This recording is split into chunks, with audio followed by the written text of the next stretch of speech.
But there, you bring up something, and this was a huge disappointment to all of us on the team, including my exec. And it was one of my favorite episodes, and again, just a wonderful experience. But it was the Jeff Foxworthy episode, and he used to have he's a terrific comedian, and everybody knows him for his redneck comedy routine.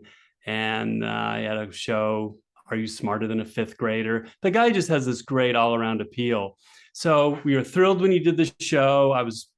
The Frank Parr directed that episode, and the backgrounds were great. The staging was great. It felt very classic Scooby monster or ghost.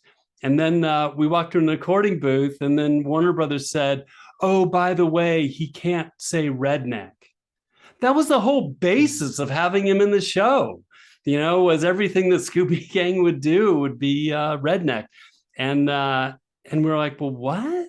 Well, that's kind of why he's here. And they said, "Nah, it's too divisive, and people are going to be angry." And it's like, but that's who he is. He's taken this term, and he's sort of taken the edge off of it, and softened it for everybody and made a joke out of it, like a very family-friendly joke.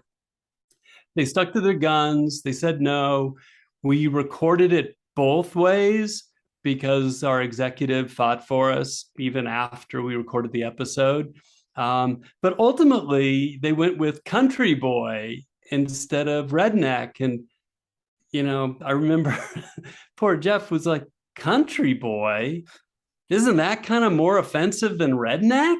And we're thinking, I don't know. I'm sorry. If you don't want to do it, I understand. And,